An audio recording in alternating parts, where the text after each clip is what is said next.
शिव शंभू तेरी शरण में हम हैं आए, बस लीन रहे तेरी भक्ति में और कुछ भी ना हमको सुहाए।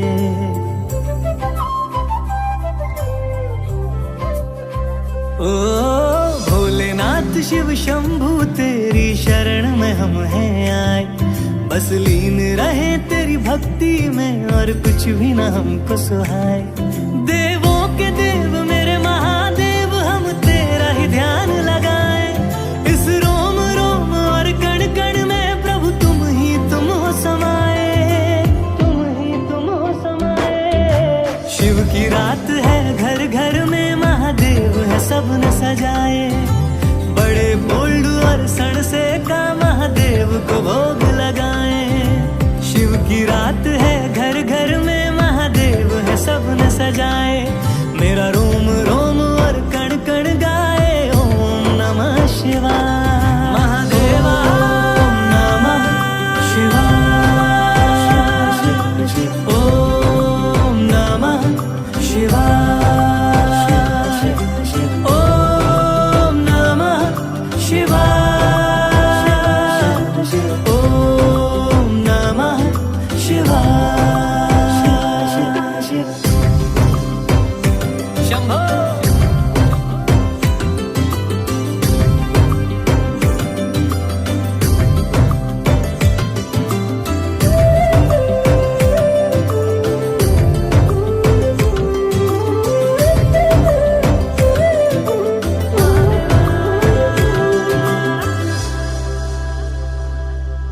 मैंने सब कुछ शिव को सौंप दिया, हर क्षण बस महादेव का नाम लिया। ओ मेरे बाबा जी ने हर दुख हर लिया,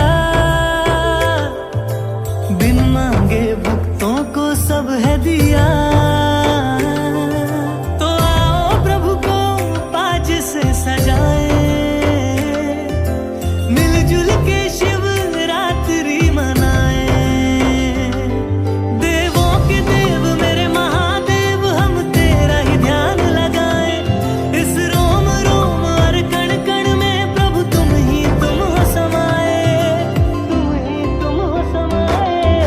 शिव की रात है घर घर में महादेव है सबने सजाए, बड़े बोल्ड और सण से का महादेव को भोग लगाए। शिव की रात है घर घर में महादेव है सबने सजाए, मेरा रोम रोम और कण कण गाए ओम नमः शिवाय, ओम नमः शिवाय, ओम नमः शिवाय, ओम नमः शिवाय, ओम नमः शिवाय। आप लोग सोचेंगे कि राष्ट्रचेतना यात्रा महाराज जी निकाल रही है क्या? प्रश्न होता है सबके मन में, क्या है राष्ट्रचेतना यात्रा? अगर मैं यहाँ की बात करूँ तो यहाँ पर तो सभी जागृत हैं यहाँ, क्योंकि आप सब लोग धर्म से जुड़े हुए हैं। तो यहाँ सब धर्म से, धर्म क्या है? गौ माता, गौ माता और बछड़ा, जिसको कलयुग परेशान कर रहा था। जब कलयुग ने मानना शुरू किया तो आपको पता होना चाहिए, परीक्षित जो थे, तो राजा परीक्षित ने जब देखा कि बच्चा जो गौ माता का बच्चा है वो है धर्म, ये है गौ माता, तो वो धर्म को मानना शुरू कर दिया। किसने? एक कलयुग नाम के व्यक्ति। और वो एक पैर पे, वो 3 पैर उसके नहीं थे, लेकिन एक पैर, 3 पैर थे, एक पैर नहीं।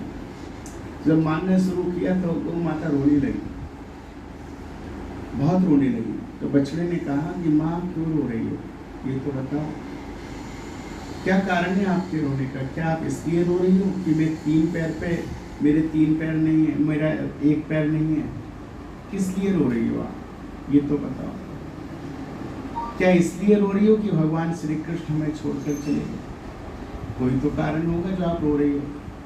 तो उन्होंने यही बताया कि अगर हमारे गोविंद हमें छोड़ के नहीं जाते तो आज तुझे मारने वाला कोई नहीं होता, क्योंकि जब से गोविंद गए हैं तब से गौ माता को काटा जा रहा है, तब से गौ माता की बहुत बुरी स्थिति है, तब से गौ माता का बहुत बुरा हाल है।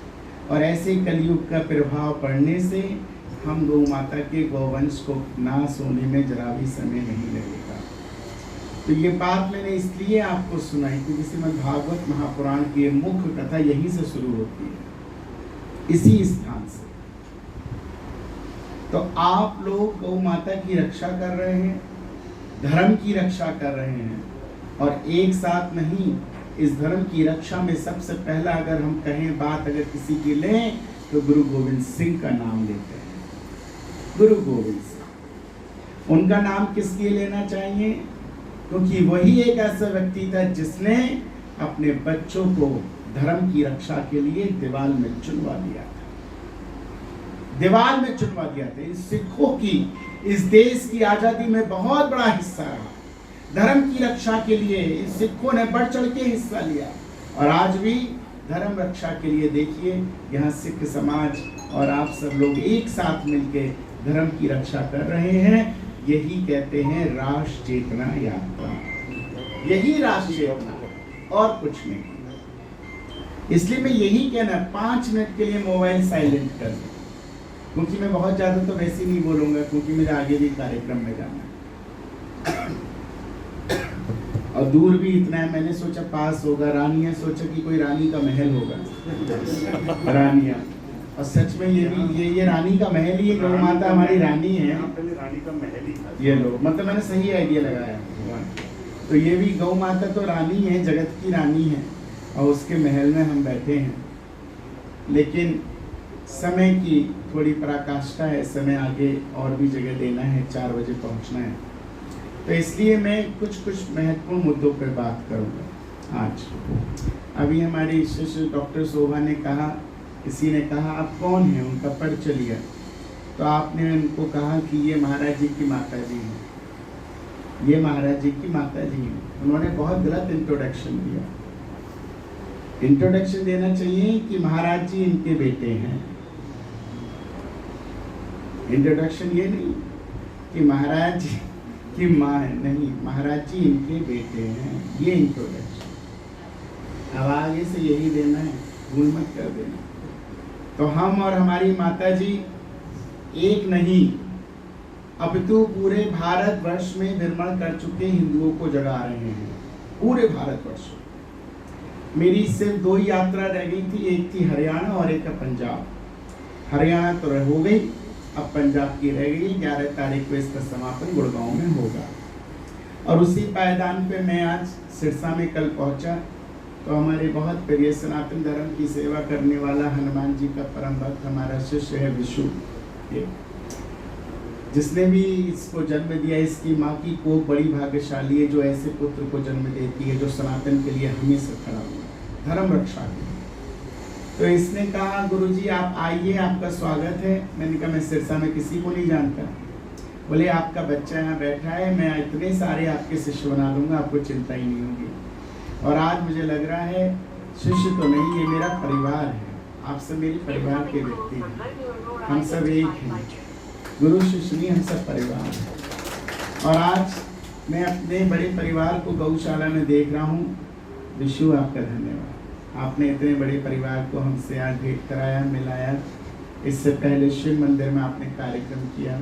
और जो व्यक्ति धर्म का काम करता है, भगवान हमेशा उसकी मदद करते हैं, हमेशा उसका सहयोग करते हैं। उसको अभी आपने कहा था ना कि उनका बेटा कहाँ गए, वो उनका बेटा IIT में सेलेक्ट हो गया।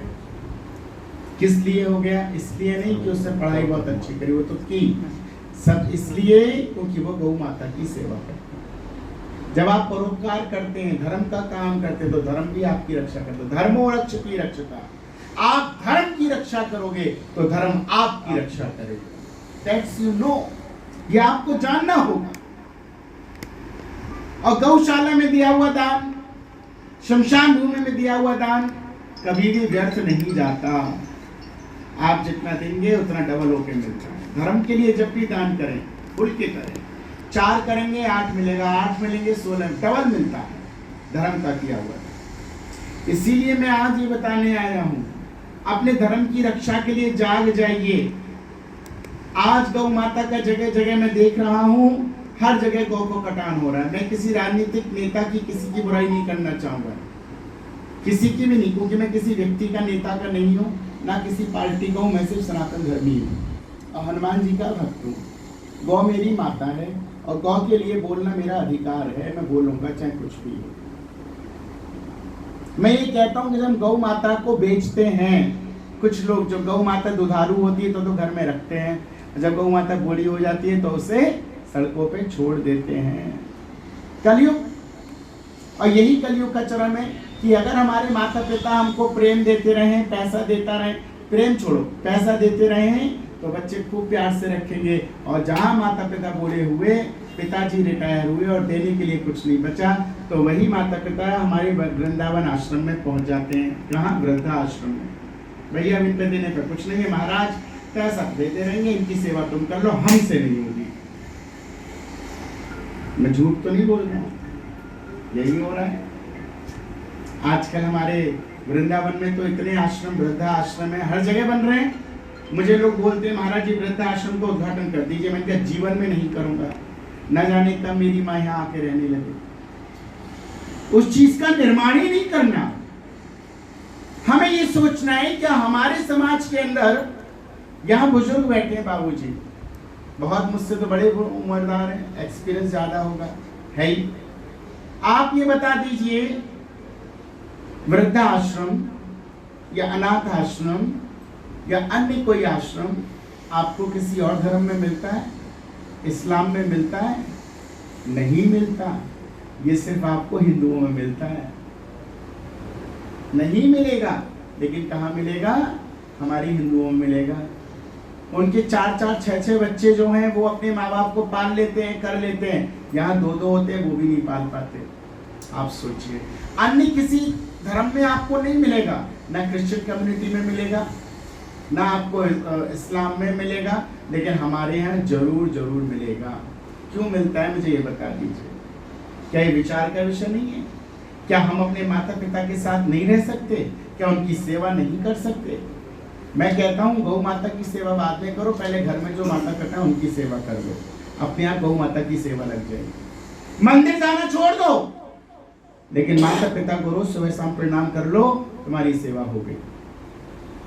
बाबू जी सही बात है? बिल्कुल सही है जी। मैंने मेरे बेटे से, मेरे कुछ लोगों ने सुझाव दिया, तो वो कहने लगे भी यहाँ वृद्धाश्रम बनना चाहिए। मैंने बेटे से कहा, बेटा कहता पापा बिल्कुल मैं सहयोगी इसको जगह। बस ये इनका बेटा मतलब श्रवण कुमार है, यही श्रवण कुमार है। वो उसने कह दिया कि पापा एक पैसा नहीं दूंगा, तो श्रवण कुमार है। फिर काय की बात है, मुझे समझ में नहीं आता। इनका बेटा सच में श्रवण कुमार है।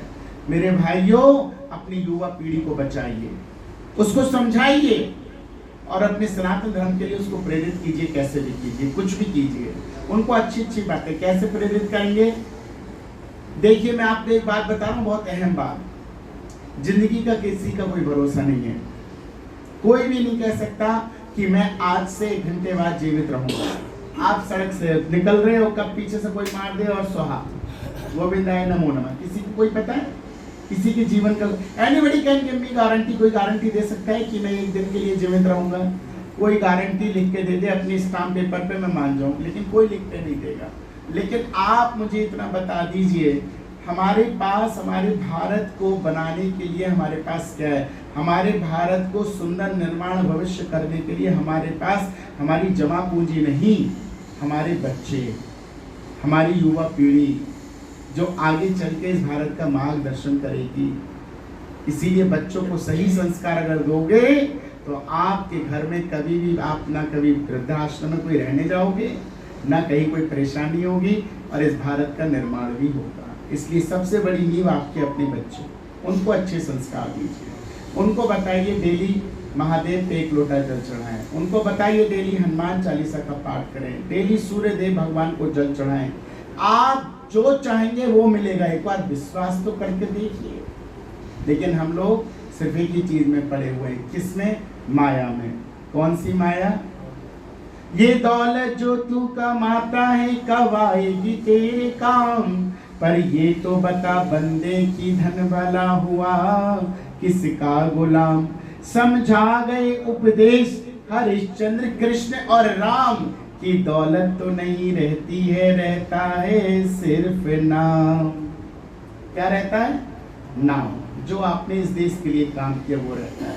इसीलिए तेरे सफर में, ये जिंदगी का सफर है, ये जिंदगी का जो हम चल रहे हैं ना सफर है। आया व्यक्ति कैसा था? अकेला, मुट्ठी बंद करके आया था, हाथ खोल के जाता है। समझ रहे मेरी बात? अकेला आया था, न साथ में भाई लाया, बहन लाया, मामा मौसी चाचा ताई काके बाके कुछ नहीं लाया, अकेला आया। तेरे सफर, अकेले शुरुआत की थी सफर की। तेरे सफर में सवारी के खातिर, सवारी कौन? बेटा, बहू, चाचा, मामा, ताऊ, बहन, भाई, ये सब सवारियां हैं।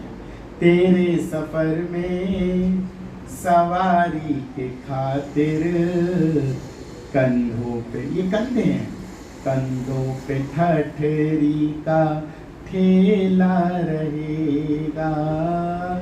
कंधों पे ठठरी का ठेला मतलब जिम्मेदारियों का बोझ, ठठरी का ठेला रहेगा।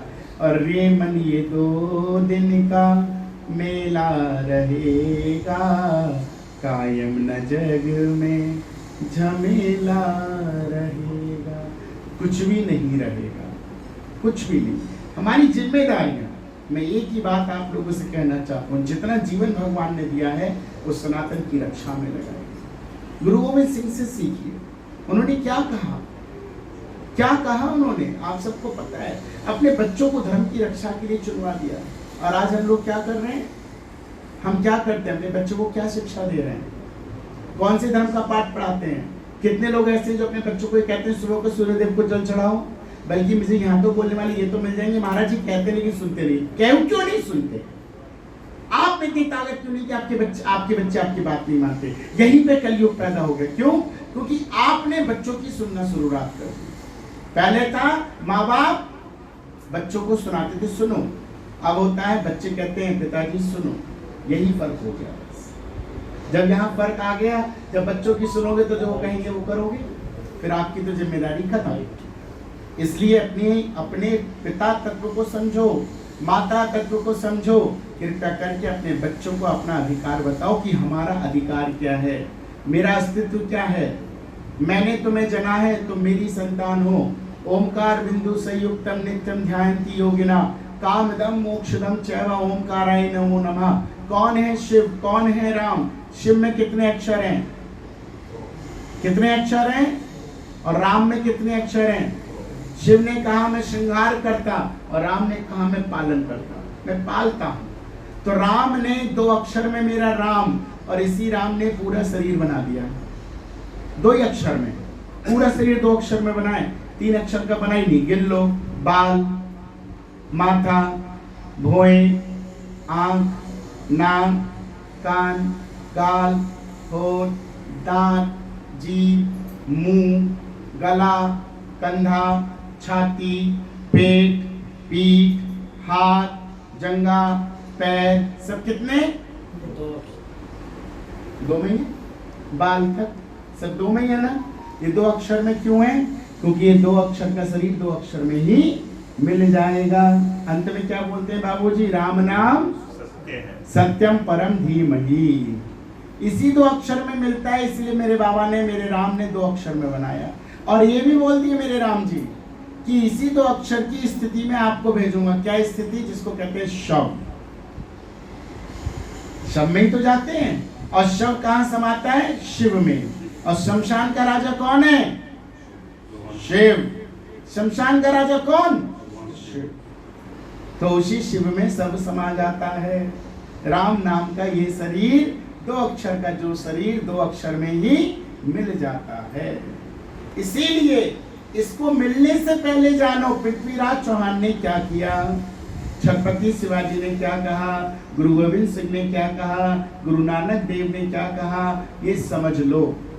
इस 2 अक्षर को मिटने से पहले अपना इस धरा पे आए हो तो अपने धर्म की रक्षा के लिए प्राण भी चले जाएं तो दे देना। कम से कम गर्व होगा कि ये देखो धर्म के ऊपर मरा था। धर्म की रक्षा के लिए मरा था, धर्म की रक्षा के लिए। तो इसलिए आप लोग की जिम्मेदारी समझिए। और जिम्मेदारी कैसे समझेंगे? आप लोग क्यों नहीं समझ पाते जिम्मेदारी? क्यों? क्योंकि आप शुरू से लेकर अब तक वही पढ़ते आ रहे हो जो इस देश के आजादी के बाद जब इस देश का पहला शिक्षा मंत्री बना था ना बाबूजी, वो था महबूब मुफ्ती का बाप।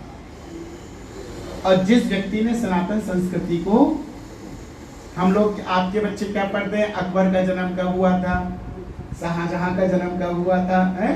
हमारे बच्चे यही पढ़ते हैं। टीपू सुल्तान का जन्म कब हुआ, औरंगजेब कहाँ था, मोहम्मद गजनवी कब मरा, हम यही पढ़ते पढ़ते रहे। किसी ने नहीं पढ़ा गुरु नानक कौन थे, कोई नहीं जानता। गुरु गोविंद सिंह को उन बच्चों के नाम बताइए जिन्होंने शहादत दी थी, कोई जानता है? इनमें कितने लोग जानते हैं? नहीं जानते। देख लो आप, क्या कोई जानता है? रानी लक्ष्मीबाई जो थी, जो अपने कंधे पे बच्चे को लेकर मर गई थी, वो उनका बच्चे का नाम क्या था? किसी को भी नहीं पता होगा। ये तो नहीं जानते। अच्छा ये बताओ, राम जी की माता का नाम क्या था? ये पता है। कृष्ण का जन्म कहाँ हुआ? स्थान मथुरा। राम का जन्म कहाँ हुआ? ये तो सुना है, जानते हो। क्यों जानते हो? क्योंकि संत यही बताते हैं। क्या संतों की ये जिम्मेदारी नहीं है कि राष्ट्र के लिए उपदेश देना चाहिए, सनातन संस्कृति को बचाने के लिए उपदेश देना चाहिए, जो आप लोगों को पता नहीं। 6 महीने मेरी भारत के अंदर मेरा इतिहास, मेरी संस्कृति, मेरा सनातन, 6 महीने मेरा धर्म, मेरी पुस्तकें, मेरा ज्ञान, मेरा भंडार, मेरे ऋषियों की लिखी हुई परंपरा को जला दिया गया। भारत की नालंदा यूनिवर्सिटी के अंदर जला दिया गया। जलाने वाले कौन? यही मुगल मुस्लिम। हमने क्या पढ़ा? हमने क्या पढ़ा? हमारे सनातन संस्कृति को खाक कर दिया, लेकिन कोई भी नहीं जाना। और आपको पता भी नहीं होगा ये वाली बात, नहीं पता। क्यों? क्योंकि वी आर नॉट अवेयर, हम जानकारी रखना ही नहीं चाहते। हमें तो एक ही जानकारी रखिए, खाओ पियो, बीवी के हाथ के बढ़िया आलू के पराठे खाओ, सुबह को चाय पियो, रात को खाओ, फिर सो जाओ। देश में जो हो रहा है होने दो, लेकिन याद रखो, मैं अपने भारत को बांग्लादेश बनने नहीं दूंगा।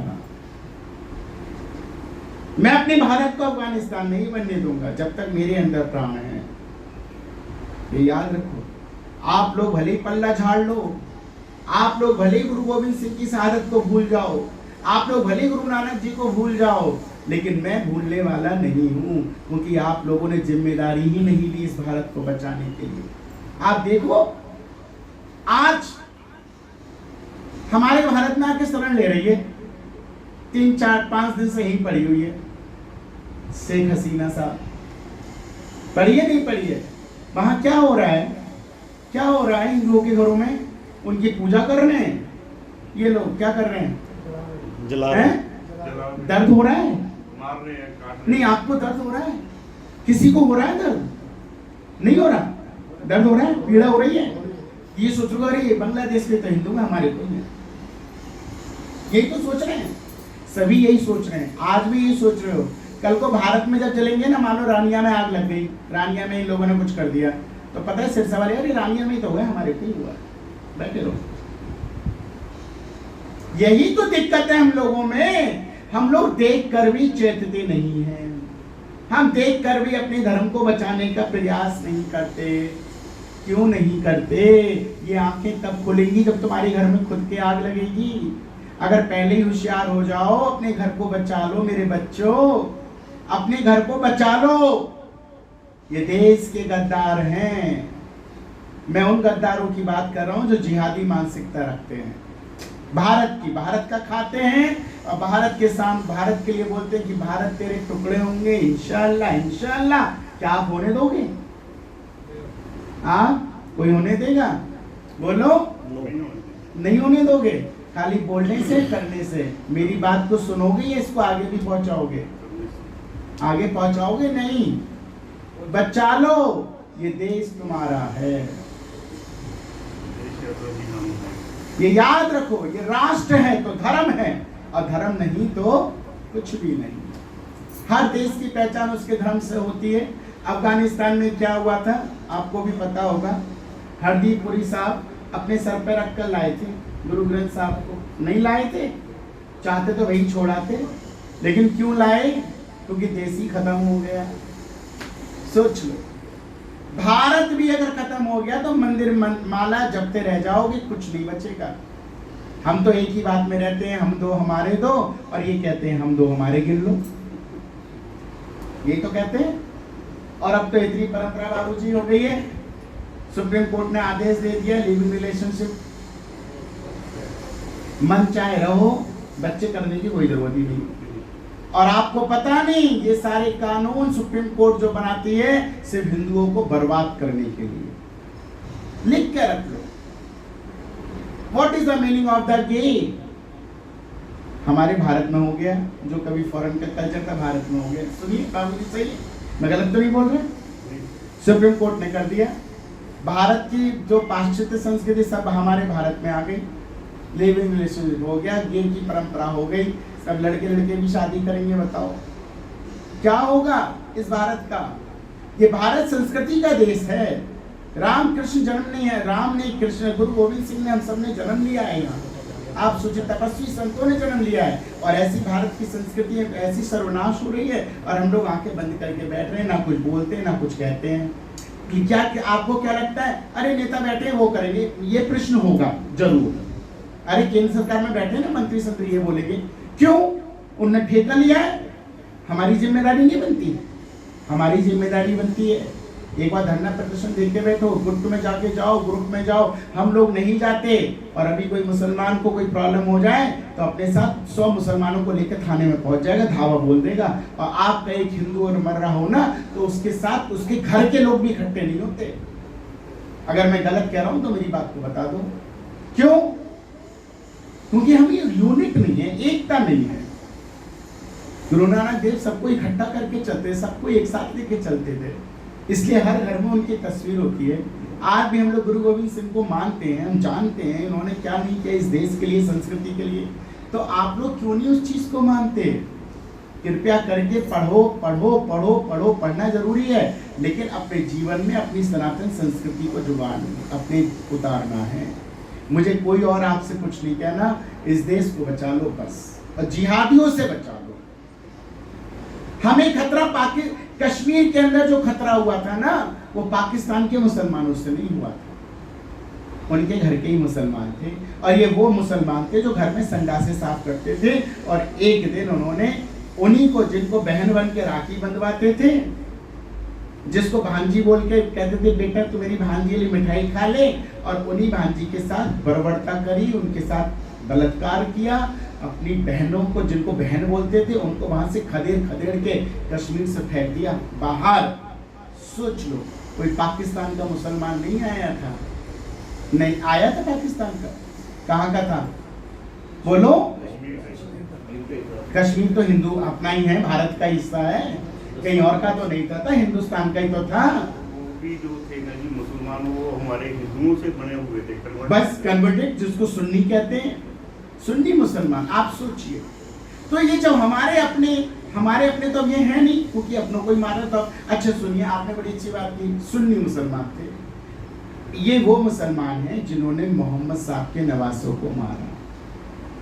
ये वो मुसलमान है जिन्होंने, जिनको कहते हैं मोहम्मद रसूलुल्लाह इन्ना इलाही, ये तो गाते ही लोग, क्या गाते हैं तो पता ही नहीं क्या है।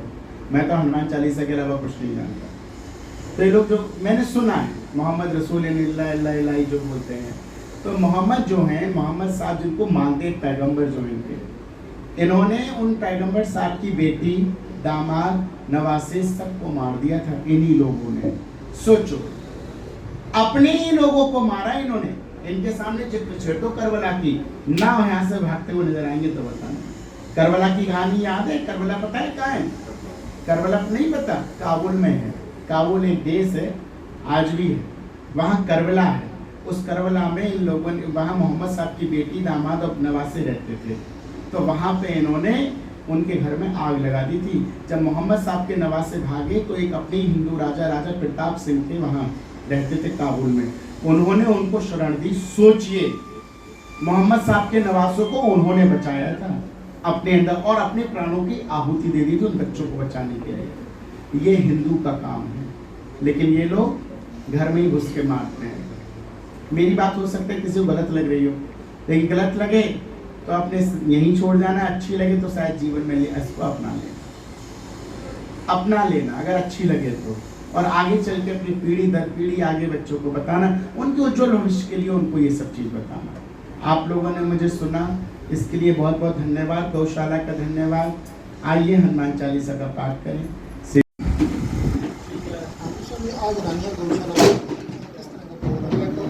देखिए, मैं महामंडलेश्वर हूँ और राष्ट्रीय संत हूँ। मेरा नाम है योगी हितेश्वर नाथ महाराज, वृंदावन से आया हूँ।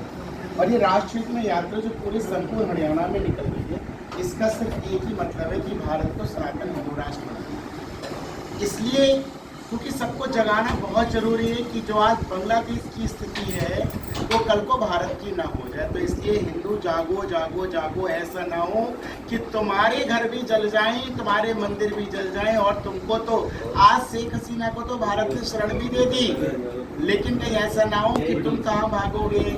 आपके पूरे भारत देश के चारों तरफ 56 देश मुसलमानों के देश हैं, एक भी हिंदुओं का देश नहीं है। तो अगर आपको भागना पड़ेगा तो कहाँ भागोगे, आपको कोई शरण भी नहीं देगा। इसलिए जाग जाओ, ये देश हिंदुओं का था, हिंदुओं का है और हिंदुओं का रहेगा। स्वामी, कहने कि हिंदू मुस्लिम के नाम पे जो बीजेपी सरकार भी हमेशा लड़ाई करवाती है, इस तरह के बातें करना कहाँ तक उचित है? आपकी बात ठीक है, ना मैं बीजेपी का हूँ और ना मैं कांग्रेस का हूँ, ना आपका हूँ, ना सपा का हूँ, ना बसपा का हूँ। ठीक है, मैं उसका हूँ जो धर्म की बात करेगा। आपने बात करी कि लड़ाई लड़ाते, लड़ाई नहीं लड़ाते, जगाते हैं देशवासी। जगाने का काम है। अंग्रेज जागेंगे नहीं तो एक दिन खुद जल के भस्म हो जाएंगे। किसकी? आप ये जो जिहादी मानसिकता के लोग हैं, जिहादी मानसिकता के लोग आपको खुद जला के भस्म कर देंगे। आपने कहा लड़वाते हैं। आप एक बात बताइए, जब भारत की टीम हमारी इंडिया की हारती है तो आप ही के शिरसा के कुछ ऐसे मुस्लिम होंगे जो पटाखे छोड़ते हैं। क्यों छोड़ते हैं पटाखे? अगर वो भारत के हैं तो भारत के लोग पटाखे छोड़ेंगे अगर वो टीम हारेगी तो। वो भारत के हैं नहीं। और आप शायद ये वाली बात बोलते हैं। मैं आज आपको बहुत अहम बात बता रहा हूँ। कश्मीर के अंदर कश्मीरी पंडितों को खदेड़ने वाले कोई पाकिस्तान के मुसलमान नहीं थे, वो हिंदुस्तान के ही थे, कश्मीर के ही रहने वाले थे, जो कभी कभी उनके साथ सिमैया शेयर करते थे, राखी बांधते थे, सब कुछ करते थे। लेकिन उन्हीं लोगों ने बलात्कार किए, उन्हीं लोगों ने काट दिया वहाँ की महिलाओं को। आप भूल नहीं सकते, ये कोई बहुत पुरानी बात नहीं है, रिसेंटली की बात है, ऐसे बोलना नहीं है। मैं जागा हुआ हूँ और मैं चाह रहा हूँ कि जो मेरे हिंदू कुंभकर्ण था ना, रावण का भाई कुंभकर्ण, वो तो 6 महीने में जग भी गया था। लेकिन ये हिंदू जाग नहीं रहे, पता नहीं क्यों। ये तब जागेंगे जब भारत की स्थिति बांग्लादेश जैसी होगी, और बहुत जल्दी होगी, क्योंकि हम लोगों के अंदर तो एक ही विचार, हम दो हमारे दो, और ये कहते हैं हम दो हमारे गिन लो, जितने गिन सकते हो गिनते हो। तो कहने का मतलब ये है कि आज उन जिहादी मानसिकताओं के लोगों के कारण आज बांग्लादेश से हिंदू यहाँ भाग के आ रहे हैं, छोड़ के। सुबह से फ्लाइटें भरी भरी आ रही हैं। आप सोचिए, मैं कहता हूँ भारत के लोग कहाँ जाएंगे? अपने आप को बचाओ, अपने सनातन को बचाओ, अपनी संस्कृति को बचाओ। लड़ाना भिड़ाना नहीं है, हमें अपने हिंदुओं को बचाना है, हमें किसी से नहीं लड़ना। इस भारत के अंदर एक और राष्ट्रपति थे, डॉक्टर APJ अब्दुल कलाम आजाद, मैं उनका सम्मान करता हूँ, जो भारत की भारतीयता के ऊपर, भारत की संस्कृति के ऊपर, भारत के रहने वाले हिंदू भाइयों को हिंदू मानते हैं, उन मुसलमानों का सम्मान करता हूँ, मुझे उनसे कोई विरोध नहीं। लेकिन जिहादी मानसिकता जो है कहेगी कि भारत तेरे टुकड़े होंगे इंशाअल्लाह इंशाअल्लाह, ऐसे लोगों का विरोध करता रहूँगा। ऐसे लोगों को भारत में रहने की कोई परमिशन नहीं है, कोई इजाज़त नहीं है। और मेरे भारत टुकड़े करने वाले खबरदार हो जाएं कि भारत टुकड़े करने से पहले एक बार देख लें कि योगी हितेश्वर नाथ से सामना करना पड़ता है, टुकड़े नहीं होने देंगे। स्वामी, आज की जो युवा पीढ़ी है नशे की ओर अग्रसर है, लगातार जो बच्चे छोटे बच्चे नशे कर रहे हैं, क्या समझते? मैं तो यही कहना चाहूँगा, इसके पीछे कहीं ना कहीं माँ बापों की कमी है। अगर माँ बाप अपने बच्चों पर ध्यान दें, उनकी, देखिए बच्चा कब बिगड़ता है? जब आप अपने बच्चे के मोबाइल फ़ोन चेक नहीं करते, आप अपने बच्चा के मित्रों को अपना दोस्त बना रहे, कौन उसके दोस्त हैं। हर माता पिता को, जैसे मैं हूँ, मैं भी युवा हूँ, लेकिन मेरी माँ आज भी मेरे फ़ोन में ये देखती है कि तुम क्या देख रहे हो। आप सोचिए, आज भी। तो कहने का मतलब ये है कि हमारे माँ बापों, हमारे बच्चों को बिगाड़ने में सबसे ज़्यादा जो रोल होता है वो पेरेंट्स का होता है। क्योंकि पेरेंट्स लोगों ने क्या करना शुरू कर दिया, बच्चों की सुनना शुरू कर दिया। पहले क्या होता था कि माँ बाप की बच्चे सुनते थे, अब बच्चों की माँ बाप सुनते हैं, तो परिवर्तन तो आएगा ही। भाई हम तो पियेंगे, तुम रोक सको तो रोक लो। तो कहने का तात्पर्य कि माँ बापों को बदलना पड़ेगा, अपने अस्तित्व को, अपने तत्व को बताना पड़ेगा कि हमारे माँ बाप हैं, अगर जन्म दे सकते हैं तो गलती करोगे तो मार भी सकते हैं। तो ऐसा हक माँ बाप को समझना चाहिए। तो मैं यही कहना चाहूँगा आपके चैनल के माध्यम से कि कृपया करके नशे को छोड़ो और देश को बचाओ। नशा करने से आप खुद तो शरीर खराब करते हैं, राष्ट्र की जो भारत राष्ट्र उसकी संस्कृति का भी सर्वनाश कर रहे हैं। और ये नशा खाली एक उनका अपना नुकसान नहीं करता, उनके घर की सारी बेटियां, बहू सभी परेशान होती है। तो नशा एक ऐसी चीज है जो भारत के अंदर एक तरीके से चौक की तरफ चिपक गया है। मैं चाहता हूं कि हरियाणा सरकार में कोई ऐसा रूल पारित हो कि यहाँ से शराब नशा मुक्ति, एक तरीके से जो शराब है वो बंद होनी चाहिए और नशा बिल्कुल बंद होना चाहिए। और कैसे भी हमारे युवाओं को नशे से बचाना बहुत जरूरी है। आप बार कह रही है कि गौशाला में पहुंचे, लेकिन जो हिंदू धर्म के लोग हैं जो कहीं ना कहीं बेसहारा गौओं की सेवा नहीं करें, उनको करती है। मैं यही कहूँगा, जो बेसहारा गौओं की सेवा नहीं कर रहे ये वो लोग हैं जो एक बार ये सोचते कि हमारे माँ बाप हम पर खूब पैसा खर्च करें तो बहुत बढ़िया है, और जहाँ माँ बाप पैसा खर्च नहीं करेंगे तो उन माँ बापों को वो कहाँ छोड़ देते हैं, वृंदावन किसी वृद्धाश्रम में या आसपास के वृद्धाश्रम में। तो यही गौ माता का हाल है। गौ माता दूध दे रही तो हम उससे सेवा करेंगे, दूध नहीं दे रही है तो उसको हम सड़कों पर छोड़ देंगे, जो उसका कटान होता है, आप सब जानते हैं। तो ये लोग वही ये खुद के विरोधी हैं, ये सनातन संस्कृति के विरोधी है, कोई और नहीं है ये। तो इन लोगों को ये पता होना चाहिए कि आज अगर तुम गौ माताओं को सड़कों पर छोड़ रहे हो, जो दूध नहीं दे रही उसको आप सड़कों पर छोड़ के उसका अपमान करा रहे हो, तो एक न एक दिन तुम्हारा भी अपमान निश्चित होगा, क्योंकि धर्मो रक्षति रक्षता का सूत्र है। अगर तुम धर्म की रक्षा करोगे तो धर्म तुम्हारी रक्षा करेगा, और नहीं करोगे तो बर्बाद हो जाओगे। आपने बार बार कहा भी हिंदू बचाओ, क्या हिंदू खतरे में? बिल्कुल हिंदू खतरे में। अब बांग्लादेश में क्या हो रहा है, हिंदू खतरे में नहीं है तो और क्या है? बांग्लादेश में आपको नहीं लगा कि हिंदू खतरे में? आपको पता हम दो और हमारे दो की पॉलिटिक्स में रह गए बस। पहले के समय की बात सोचिए आप, पहले के समय हर माता कहते थे मेरे घर में 8 लठ हैं, 8 और तैयार है राष्ट्रभूमि के लिए। अब तो हम दो हमारे दो, सुप्रीम कोर्ट ने और आदेश कर दिया लिविंग रिलेशनशिप में रहो, जरूरत ही नहीं बच्चा पैदा करने की, मन करे रहो ना रहो। तो क्या भारत की संस्कृति लिविंग रिलेशनशिप?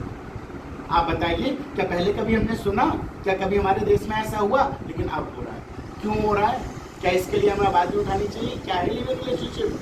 नहीं होनी चाहिए। पाश्चात्य संस्कृति को भारत में कोई जगह नहीं होनी चाहिए, लेकिन हो रही है। इसीलिए आजकल के आप युवाओं को देखिए, कई युवा ऐसे ही चाहते हैं बच्चे हम शादी नहीं करेंगे। क्यों नहीं करें वो शादी? इसीलिए नहीं करना चाहते क्योंकि वो पाश्चात्य संस्कृति को मुड़ गए हैं। उनको लग रहा है हमें मजे तो हो ही रहा है, लड़कियों के साथ रह रहे हैं, 6-6 महीने 7 साल रह रहे हैं, क्या जरूरत है कि बच्चे हमारी बाल खींचे और पैर साड़ियाँ खींचे हमारे बच्चे आके? जरूरत ही नहीं है। पहले की मैं गर्भवती होने के लिए अपने आप को गर्व महसूस करती थी, और आज तो चाहती नहीं कि हमारा बच्चा पैदा हो, परेशान जो हो जाती हैं बच्चों से। तो इसलिए हिंदू खतरे में है, हमारी हिंदू की संस्कृति को खत्म किया जा रहा है। तो जिस देश की संस्कृति मर जाती है वो देश बहुत जल्दी मरता है, हमेशा याद रखिए। जिस देश का धर्म खत्म वो देश खत्म, जिस देश की संस्कृति खत्म वो देश खत्म। तो संस्कृति को बचाना हमारी जिम्मेदारी है और हम बचाते रहेंगे। Thank you.